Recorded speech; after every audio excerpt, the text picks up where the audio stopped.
हाय दोस्तों, सर्वेश पांडे मेरा नाम है। बिलासपुर से मैं हूँ। बिलासपुर में मेरी खुद की कोचिंग है।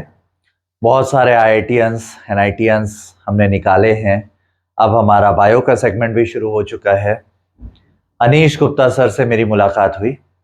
सीजीपीएससी कोच के लिए उन्होंने मुझे अप्रोच किया और फाइनली फिर जो इस साल 2023 में लेक्चरर के पोस्ट के लिए मैथ्स के लिए जो बहुत सारी वैकेंसीज इस बार हमारे छत्तीसगढ़ में निकली है, उसके लिए मैं उसको पढ़ाने के लिए मैं आपके सामने हूं। मिलकर के पढ़ेंगे और बहुत सारे सिलेक्शंस देंगे और उसी प्रोसेस में शुरू करते हैं 2019 में आया हुआ एक पेपर को देखने का।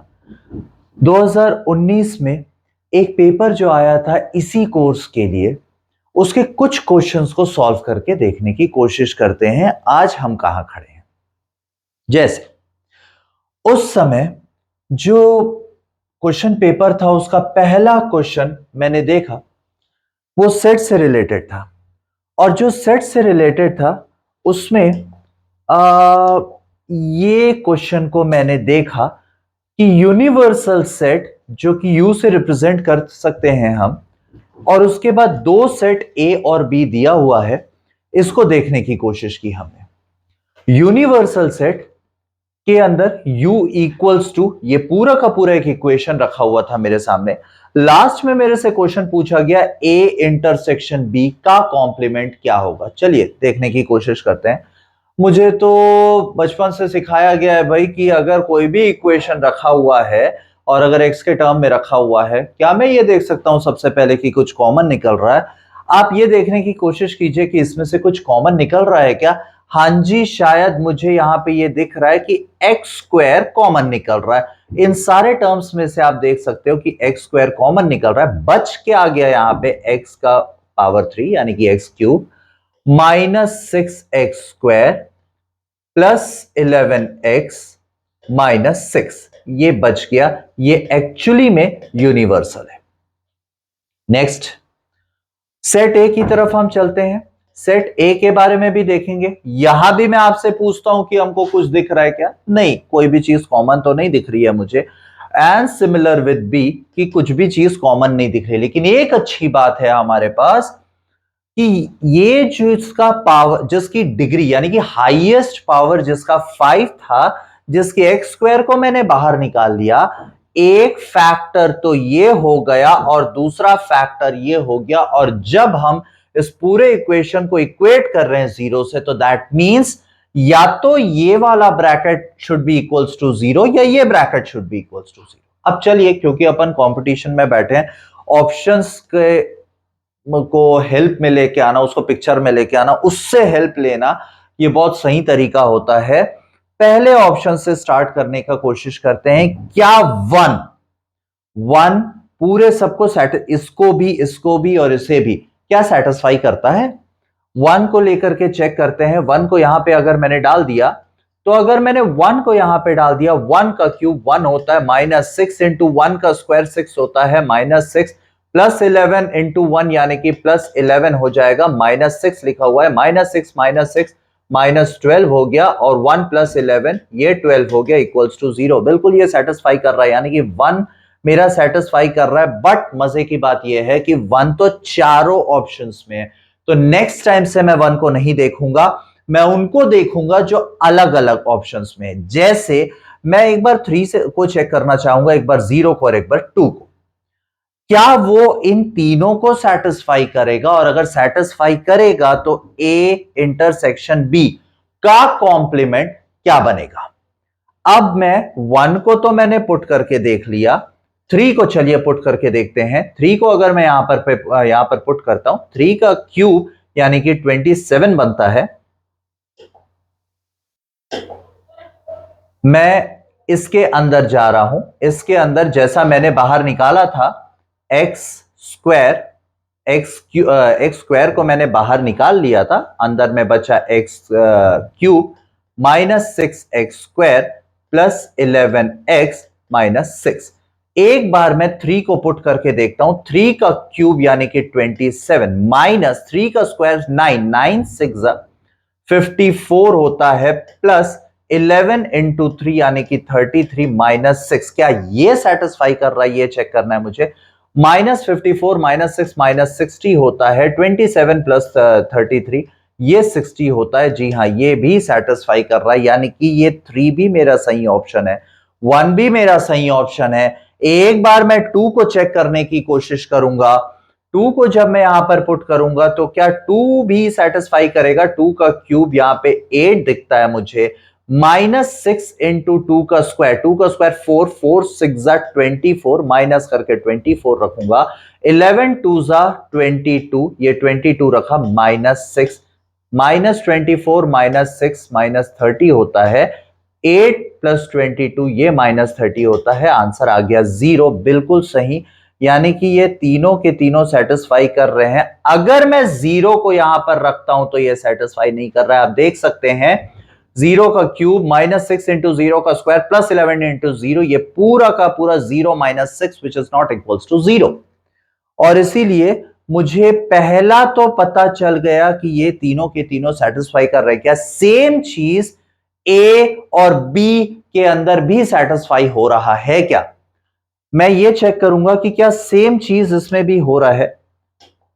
मुझे ये समझ में आ चुका है कि 1 2 3 ये तीनों के तीनों मुझे ये यूनिवर्सल सेट को सेटिस्फाई कर रहे हैं। ए के अंदर मैं आऊंगा, बहुत बड़ा सिंपल सा चीज मुझे दिखाई देता है ए के अंदर कि क्योंकि ये क्वाड्रेटिक इक्वेशन है, मैं इससे फैक्टराइज कर सकता हूं। -5x को मैं -3x -2x करके तोड़ सकता हूं। एक्स स्क्वायर -3x -2x +6 अगर मैंने किया, x कॉमन आता है शुरू के दो टर्म्स में से, x -3 बचा, -2 कॉमन आएगा, x -3 बचा, यानी कि x will be equals to +2 and +3।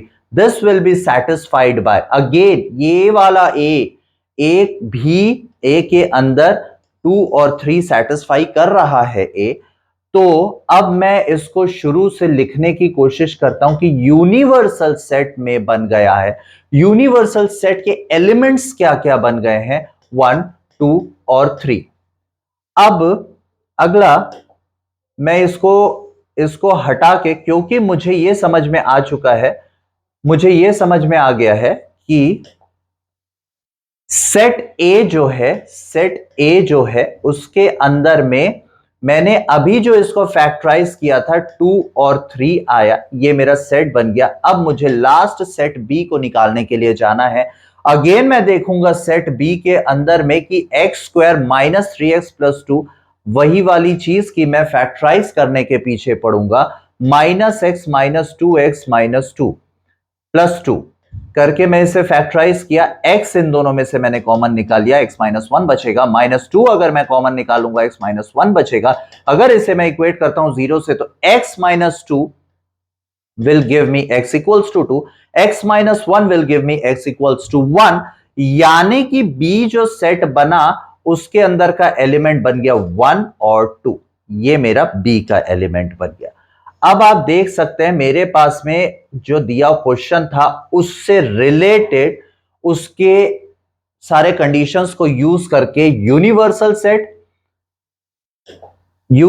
Set ए और बी ये पूरा का पूरा आ गया। सेट्स मेरे पास आ गए, एलिमेंट्स मेरे पास में है। क्वेश्चन में जाता हूं कि मुझसे क्वेश्चन क्या पूछा है, ए इंटरसेक्शन बी का कॉम्प्लीमेंट। अपन चाहे तो डीमॉर्गन्स थ्योरम से काम कर सकते हैं, नहीं चाहे तो डायरेक्ट कर सकते हैं। ए इंटरसेक्शन बी में मैं आप लोगों से पूछना चाहता हूं इंटरसेक्शन यानी कि दोनों में कॉमन क्या है। दोनों में मुझे कॉमन दिख रहा है 2। ए इंटरसेक्शन बी का मतलब हुआ 2, और मुझसे बोला गया है नहीं मुझे ए इंटरसेक्शन बी नहीं चाहिए। ए इंटरसेक्शन बी मैं लिखूं इसे, मुझे ए इंटरसेक्शन बी नहीं चाहिए, मुझे ए इंटरसेक्शन बी का डैश चाहिए। डैश का मतलब कॉम्प्लीमेंट, कॉम्प्लीमेंट का मतलब वो इस एलिमेंट को छोड़ करके ऐसी कौन सी एलिमेंट्स हैं जो यूनिवर्सल सेट में मौजूद हैं। तो 2 को छोड़ करके मुझे दिखाई दे रहा है 1 और 3, तो अपना first option is the correct option. अगले क्वेश्चन की तरफ चलते हैं अपन।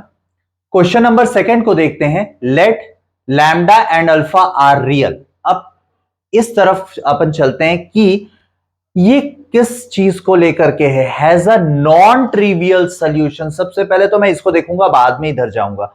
सबसे पहले ये मुझे कह रहा है has a non trivial solution. ये नॉन ट्रिवियल और ट्रिवियल क्या होता है? ट्रिवियल का मतलब ये होता है, हमने बचपन से जितने भी इक्वेशंस पढ़े हैं, चाहे वो 2 वेरिएबल में हो, 3 वेरिएबल में हो, अगर 2 वेरिएबल में हो या 3 वेरिएबल में हो, एक्स वाई जेड में हो, ट्रिवियल का मतलब ये होता है अगर हम सॉल्व कर लें तो x की भी वैल्यू, y की भी वैल्यू, z की भी वैल्यू, सबकी वैल्यू 0 हो जानी चाहिए। ये ट्रिवियल है। नॉन ट्रिवियल का मतलब ये होता है कि x की वैल्यू या y या z की वैल्यू इक्वल्स टू 0 नहीं होनी चाहिए। कोई एक कम से कम 0 ना हो, सभी 0 ना हो तो ज्यादा बेहतर है, लेकिन कम से कम कोई एक तो 0 ना हो। ये ट्रिवियल का मतलब होता है। अब यहां पे मुझसे आपने पूछा कि ये आपने दिया हुआ है, ये 3 चीजों को आपने मेरे से दिया हुआ है, ये 3 चीजों को, ये 3 इक्वेशंस हैं जो हमारे सामने में है और हमको समझ में आ रहा है this has a non trivial solution.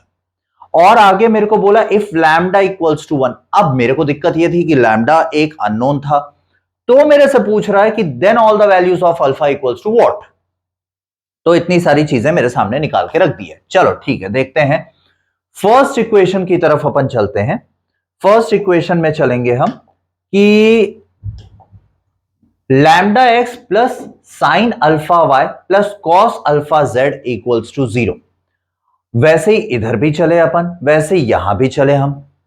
अब अगर मैं ये कहता हूं आपसे has a non trivial solution if lambda equals to 1, आप ऐसा कीजिए ना, आप इसमें लैम्डा की वैल्यू को 1 रखिए। और अगर आप लैम्डा की वैल्यू को 1 रखते हैं तो आप एक बात बताइए मुझे, ये इक्वेशन 3 इक्वेशन दिख रहा है एक्स वाई और जेड के टर्म में, क्या मैं इसका डिटर्मिनेंट बना सकता हूं? अगर मैं डिटर्मिनेंट बनाया तो इनके कोफिशिएंट्स को उठा के लेके आऊंगा। ये साइन अल्फा हो गया, ये कॉस अल्फा हो गया। वैसे ही एक्स का 1 हो गया, कॉस अल्फा हो गया और ये साइन अल्फा हो गया। उसी तरह से एक्स का -1 हो गया, साइन अल्फा हो गया और ये माइनस कॉस अल्फा हो गया। ये हो गया, ठीक है। ये बन गया डिटर्मिनेंट अपना। अब डिटर्मिनेंट के साथ हम डील कैसे करते हैं? डिटर्मिनेंट के साथ हम ऐसे डील करते हैं, जो अगर हमको ऐसा कुछ दिखता है कि जिसे ये डिटर्मिनेंट में जैसे छोटा किया जा सकता है, इसे और या तो फिर डायरेक्टली मल्टीप्लाई कर सकते हैं, थोड़ा छोटा किया जा सकता है। मैं छोटा करने की कोशिश करूंगा। लैम्डा क्योंकि आपने मुझे दिया है 1, हम बोर्ड में तो इसके और लंबे प्रोसीजर में जाते थे, फिलहाल मैं लंबे प्रोसीजर में नहीं जाऊंगा, मैं डायरेक्टली यहां पे 1 रख लूंगा।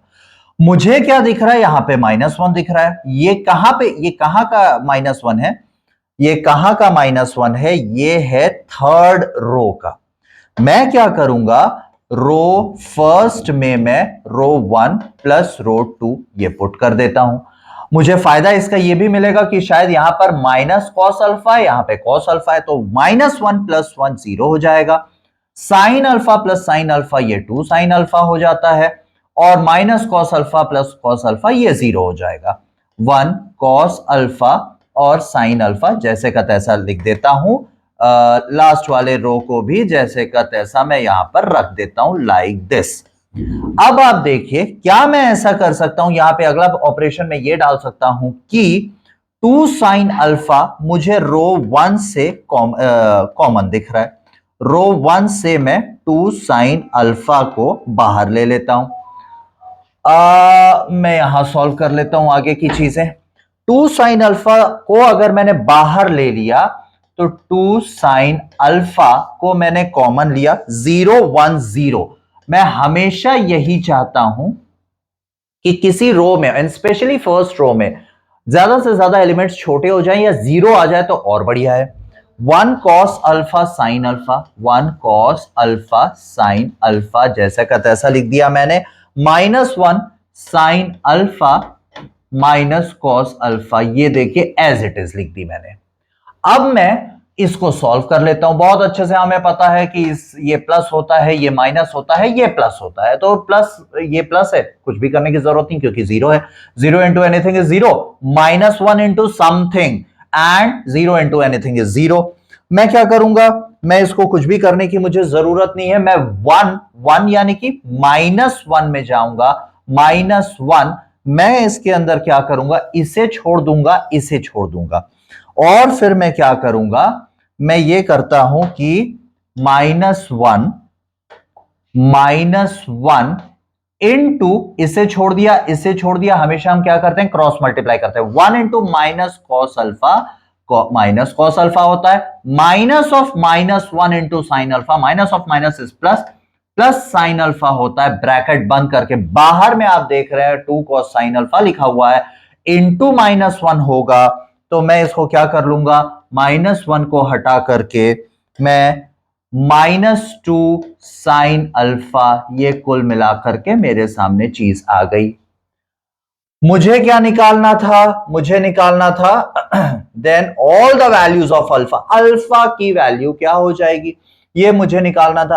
आपको मैंने बता चुका है कि ये नॉन ट्रिवियल सॉल्यूशन है। अगर ये नॉन ट्रिवियल सॉल्यूशन है यानी कि it should not be equals to zero. Not equals to zero का क्या मतलब बना, minus cos alpha plus sine alpha into -2 sine alpha, multiply करके देख लेते हैं, -2 sine alpha into minus cos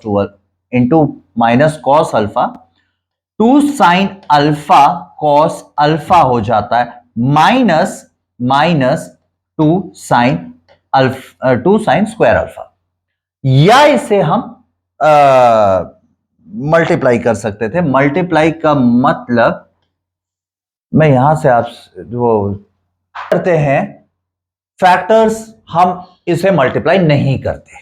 हम क्यों मल्टीप्लाई नहीं करते, हमारे पास वैसी अगर इक्वल्स टू जीरो या नॉट इक्वल्स टू जीरो हमारे पास इक्वेशन रहता है तो हमको फैक्टर्स चाहिए होता है। फैक्टर्स है अपने पास तो ये बहुत अच्छी बात है, -2 sine alpha equals to zero, एक फैक्टर इंटू दूसरा फैक्टर इक्वल्स टू जीरो का मतलब होता है कि या तो दिस इक्वल्स टू जीरो और या तो फिर दिस इक्वल्स टू जीरो। मेरे सामने अभी फिलहाल नॉट इक्वल्स टू जीरो लिखा हुआ है, कोई बात नहीं, इसको नॉट इक्वल्स टू रख देते हैं हम। वही काम मैं यहां पे करूंगा, minus cos alpha plus sine alpha is not equals to zero, इसे मैं आगे लेकर के जाऊंगा तो -2 sine alpha is not equals to zero, -2 उधर जाएगा तो वैसे ही वो नॉट इक्वल्स टू जीरो है। आप बताइए मुझे, sine alpha equals to zero कब होता है, पाई में होता है, पाई के इंटीग्रल मल्टीपल में होता है, यानी कि देयरफॉर अल्फा की वैल्यू हो जाएगी पाई का इंटीग्रल मल्टीपल यानी कि n पाई। और यहां पर जब मैं आता हूं तो मैं इसे माइनस कॉस अल्फा को अगर उधर लेकर के जाऊं तो ये हो जाएगा साइन अल्फा इक्वल्स टू लेकर के मैं कॉस अल्फा में जाता हूं, इक्वल्स टू अगर मैं ले रहा हूं तो आप बताइए साइन अल्फा और कॉस अल्फा इक्वल कौन से एंगल में बनते हैं। हम सब जानते हैं 45 डिग्री में बनते हैं। 45 डिग्री का मतलब क्या होता है, π/4। अब मैं आता हूं अपने ऑप्शंस में, मैंने आपको एक आंसर n पाई बता दिया यानी कि पाई बता दिया, पाई का मल्टीपल बता दिया, और एक आंसर π/4 बता दिया। अब अगर अपने ऑप्शन में आता हूं तो ये देखिए ऑप्शन नंबर सी मुझे जो दिखाई दे रहा है, π/4 है इसके अंदर और n पाई है इसके अंदर, तो ये ऑप्शन सही रहेगा। तो कैसा लगा आप लोगों को, दो क्वेश्चंस मैंने आप लोगों के सामने रखे, जस्ट एक इंट्रोडक्शन था, एक मेरा भी डेमो था, आपको मैंने भी पहचानने की कोशिश की, आप शायद मुझे ज्यादा पहचानने की कोशिश की है। नेक्स्ट सेशन से मैं दोबारा आता हूं आपके सामने, नेक्स्ट सेशन से हम और ज्यादा वक्त के लिए मैं आपके सामने रहूंगा, ज्यादा क्वेश्चंस में लेकर के आऊंगा और ज्यादा चीजों को समझने की कोशिश करेंगे। तो फिलहाल आज के लिए बाय, नेक्स्ट सेशन में कब मौजूद रहूंगा मैं बताता हूं।